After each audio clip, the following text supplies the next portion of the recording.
बताया कि देश के संविधान को खत्म करना और हिंदू राष्ट्र को जो है स्थापित करना। तो जब हिंदू राष्ट्र को स्थापित करेंगे उस समय देश में जबरदस्त विद्रोह होगा। उस विद्रोह को रोकने के लिए क्या क्या किया जाए? तो जो संचार के साधन है, यानी आपका मोबाइल, टेलीफोन, ये कुछ हाथों में, एक दो हाथों में दे दो, ताकि बंद कर दो एक झटके में। ना तो मैं तुम्हारी बात सुन सकूं, ना मेरी कोई सुन सके, ना कहीं से कहीं कोई संचार माध्यम के माध्यम से कोई सूचना कहीं भी जा। एयरपोर्ट एक व्यक्ति को दिए जा रहे हैं, जो बंदरगाह है वो एक व्यक्ति को दिए जा रहे हैं, सड़क एक व्यक्ति को दी जा रही है, रेलवे दी जा रही है। किसने दी जा रही है? कि जिस समय वो होगी तो कोई यहां से वहां आ ना जा सके, आना जाना बंद, बाहर से भी, अंदर से भी, पानी के रास्ते भी, सड़क के रास्ते भी, रेल के रास्ते भी, संचार के माध्यम से तो किसी भी को कोई कनेक्ट ना हो सके। ये सब कुछ उसके लिए किया जा रहा है। इसकी छोटी सी झलक आपने ये देखी। बाबा साहब डॉक्टर भीमराव अंबेडकर जी, ये सब शिक्षित नहीं हो पाते, और अगर ये सब शिक्षित नहीं हो पाते तो आज जो कुछ भी आपको मिल पाया है वो नहीं मिलता। क्योंकि इनकी जो शिक्षा नीति है, इनकी जो भी नीति रही है, उसमें तो पढ़ने और पढ़ाने का अधिकार केवल ब्राह्मण को था। मनवादी व्यवस्था में ब्राह्मण के अलावा किसको पढ़ने का अधिकार था या किसको पढ़ाने का अधिकार था? क्या लेना देना है? क्यों सरकार का लेना देना क्यों नहीं है? वो तो एक निजी क्यों कंपनी का। निजी कंपनी? किसने दी निजी कंपनी को लाइसेंस? किसने दिया उसे यहाँ पे जो हवाई जहाज चलाने की जिम्मेदारी किसने दी? भाई उसके 470 के लगभग जो है हवाई जहाज है इंडिगो के, किसने दिया उसे लाइसेंस? किसने एयरपोर्ट उपलब्ध कराई उसको? किसने ये सुविधा एयरपोर्ट पे उसको उपलब्ध कराई? कौन है वो? सरकार की जिम्मेदारी नहीं। उड्डयन मंत्री किसके? उसके इंडिगो के हाथ में। उड्डयन मंत्री कौन है? सरकार का ही तो है। सो आप ये नहीं कह सकते कि सरकार की जिम्मेदारी नहीं, सरकार की ही जिम्मेदारी है। प्रधानमंत्री मोदी जी ने जो एक बयान दिया है कि जो लॉर्ड मैकाले की शिक्षा नीति थी, यानी कि जो एक विदेशी जो मानसिकता थी, उसको हम जो है पूरी तरह से बदलने का जो है हमारी कोशिश है। आप किस तरह से देख रहे हैं? क्योंकि तमाम दलित बहुजन लोग जो है लॉर्ड मैकाले को की जो शिक्षा नीति है उसको बहुत बड़ी बात मानते हैं, क्योंकि उनके लिए शिक्षा के दरवाजे खुले थे।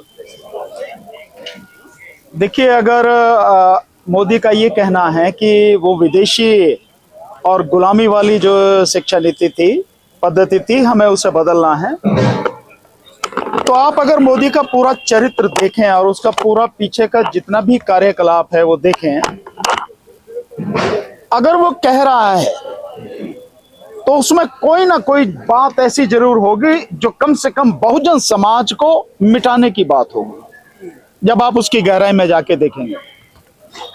मैकाले की शिक्षा नीति क्या है? इस देश में जब अंग्रेजों ने आके अपनी शिक्षा पद्धति, विशेषकर जिसके संस्थापक यूं कहो कि जिसके शुरुआत करने वाले लॉर्ड मैकाले थे, उसने इस देश में जाति और धर्म से अलग हटके सभी को शिक्षित करने का प्रयास किया, शिक्षा देने का काम किया। अगर लॉर्ड मैकाले ने की शिक्षा नीति नहीं होती या इस देश में अंग्रेजों द्वारा सभी को शिक्षा देने की नीति लागू नहीं की गई होती, तो ना तो राष्ट्रपिता ज्योतिबा फुले इतने शिक्षित हो पाते, पढ़ पाते, और न ही राष्ट्रमाता सविता सावित्री फुले, और न ही जो बाकी हमारे महापुरुष रहे हैं, और विशेषकर बाबा साहब डॉक्टर भीमराव अंबेडकर जी, ये सब शिक्षित नहीं हो पाते। और अगर ये सब शिक्षित नहीं हो पाते तो आज जो कुछ भी आपको मिल पाया है वो नहीं मिलता। क्योंकि इनकी जो शिक्षा नीति है, इनकी जो भी नीति रही है, उसमें तो पढ़ने और पढ़ाने का अधिकार केवल ब्राह्मण को था। मनवादी व्यवस्था में ब्राह्मण के अलावा किसको पढ़ने का अधिकार था या किसको पढ़ाने का अधिकार था? तो इस देश के जो मूल निवासी हैं, SC, ST, OBC, इनको तो पढ़ने का अधिकार नहीं था, ये तो शूद्र हैं उनकी नजर में, उनकी व्यवस्था के अनुसार। अब क्योंकि मैकाले की शिक्षा पद्धति के बाद शूद्र समाज के लोग, इस बहुजन समाज के लोग पढ़ गए, और पढ़ के इनको हर क्षेत्र में टक्कर देने लगे, हर क्षेत्र में इनसे आगे निकल गए। और इसमें सबसे बड़ा उदाहरण राष्ट्रपिता ज्योतिबा फुले और माता सावित्रीबाई फुले और बाबा साहब डॉक्टर भीमराव अंबेडकर जी का है। बाबा साहब डॉक्टर भीमराव अंबेडकर जी ने इनकी हजारों साल की व्यवस्था को एक झटके में इसी मैकाले की शिक्षा के कारण बदल के रख दिया। ये इन्हें बर्दाश्त नहीं है, इसीलिए ये मैकाले की शिक्षा को विदेशी, इनसे ये पूछो तुम्हारी जिंदगी में सिवाय गंदगी फैलाने के देसी और क्या है? बाकी सारा विदेशी है, बाकी सारा गुलामी है, मोदी किसकी गुलामी कर रहा? आरएसएस की गुलामी कर रहा है। और ये किसके गुलाम थे? किनके लिए काम करते थे? ये अंग्रेजों के लिए तो काम करते थे। ये सारे के सारे जो आज जिनका ये ठेकेदार बना हुआ है मोदी, तो इनका मकसद सिर्फ एक है कि आपकी शिक्षा नीति, यानी शूद्र समाज के जो लोग हैं, एससी एसटी ओबीसी के जो लोग हैं, उनसे शिक्षा पूरी तरह से छीन लें। इसलिए मैकाले का नाम लिया जा रहा है। तो सर, ये तो दलित पिछड़ों के लिए बहुत खतरनाक संकेत दे रहे हैं प्रधानमंत्री मोदी। और निश्चित रूप से इसमें कौन सी बात है? मोदी ने कब आपके हित के लिए बात की? भाई एससी एसटी ओबीसी के लिए या बहुजन समाज के हित की बात मोदी ने कभी की?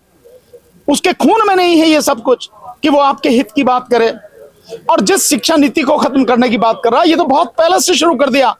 आप देखिए, जो एनसीईआरटी है, उसका शिक्षा जो उसका सिलेबस है, उसमें बदलाव कर दिया या नहीं?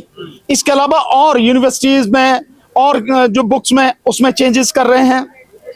अगर आप जाने तो 2016 से, ये अब की बात नहीं है, कह तो अब रहा है वो, लेकिन उसने आपके बच्चों को, यानी बहुजन समाज के, दलित समाज के, एससी एसटी ओबीसी के बच्चों को शिक्षा ना मिले, ये काम तो 2016 से शुरू कर दिया उन्होंने।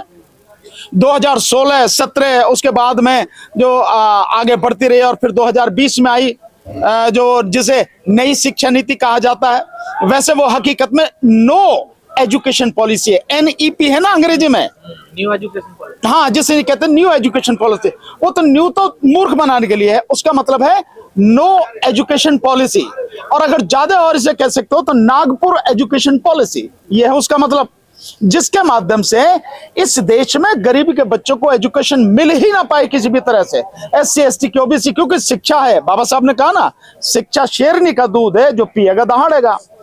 तो जिसने पी रखा है वो दहाड़ रहा है, और उसकी दहाड़ जो है इनके दिल को दहला रही है, और वो नहीं चाहते कि कुछ और दहाड़ने वाले ऐसे पैदा हो जाएं।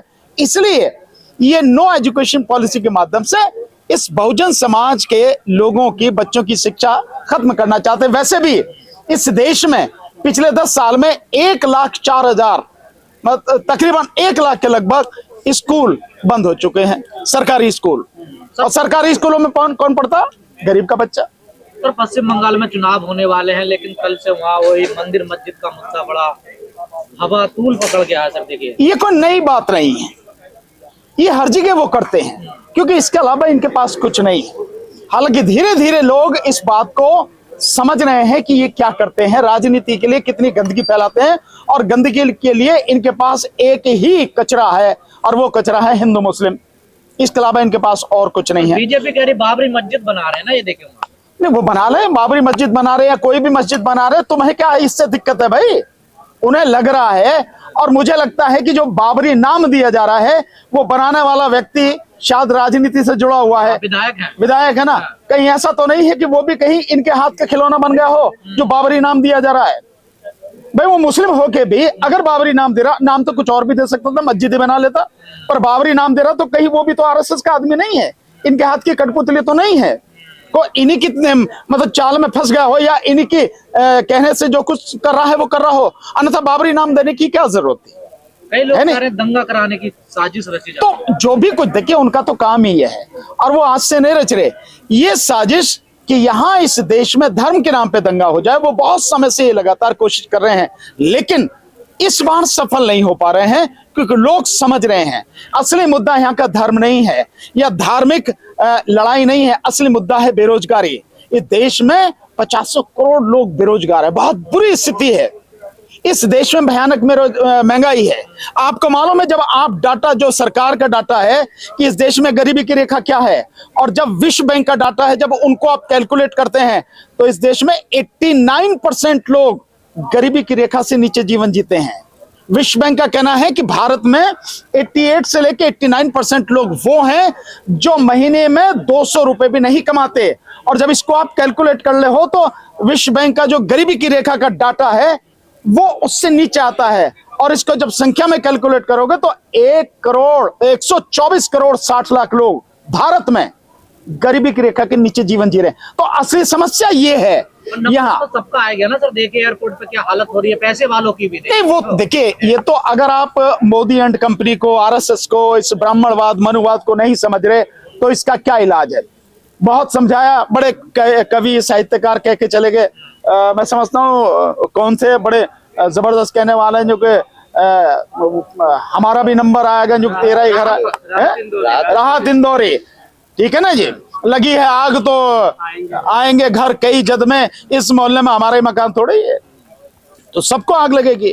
तो जितने भी लोग, और ये आप इसको नहीं समझे, ये जो नमूना आपने देखा है एयरपोर्ट पे, ये उस आने वाले समय में जो होगा उसका बहुत छोटा सा नमूना है। और वो क्या है मैं आपको बता, केवल मोनोपोली बात नहीं है। ये मोनोपोली क्यों बनाई जा रही है कि एक ही के हाथ में सब कुछ दिया जाए? ये इसलिए की जा रही है जो अभी मैंने आपको बताया कि देश के संविधान को खत्म करना और हिंदू राष्ट्र को जो है स्थापित करना। तो जब हिंदू राष्ट्र को स्थापित करेंगे उस समय देश में जबरदस्त विद्रोह होगा। उस विद्रोह को रोकने के लिए क्या क्या किया जाए? तो जो संचार के साधन हैं, यानी आपका मोबाइल, टेलीफोन, ये कुछ हाथों में, एक दो हाथों में दे दो, ताकि बंद कर दो एक झटके में। ना तो मैं तुम्हारी बात सुन सकूं, ना मेरी कोई सुन सके, ना कहीं से कहीं कोई संचार माध्यम के माध्यम से कोई सूचना कहीं भी जा सके। तो बंद कर दिया, सूचना नहीं जाएगी, आप कैसे किसी को बात करेंगे, कैसे आंदोलन इकट्ठा होगा? ठीक इसी तरह से एयरपोर्ट एक व्यक्ति को दिए जा रहे हैं, जो बंदरगाह है वो एक व्यक्ति को दिए जा रहे हैं, सड़क एक व्यक्ति को दी जा रही है, रेलवे दी जा रही है। किस लिए दी जा रही है? कि जिस समय वो होगी तो कोई यहां से वहां आ ना जा सके, आना जाना बंद, बाहर से भी, अंदर से भी, पानी के रास्ते भी, सड़क के रास्ते भी, रेल के रास्ते भी, संचार के माध्यम से तो किसी भी को कोई कनेक्ट ना हो सके। ये सब कुछ उसके लिए किया जा रहा है। इसकी छोटी सी झलक आपने ये देखी। अभी भी वो इस बात को नहीं समझ रहे होंगे, मैं जो बात कह रहा हूं इस बात को अभी भी नहीं समझ रहे होंगे। नंबर सबका आवेगा, सबको इस सबसे गुजरना है।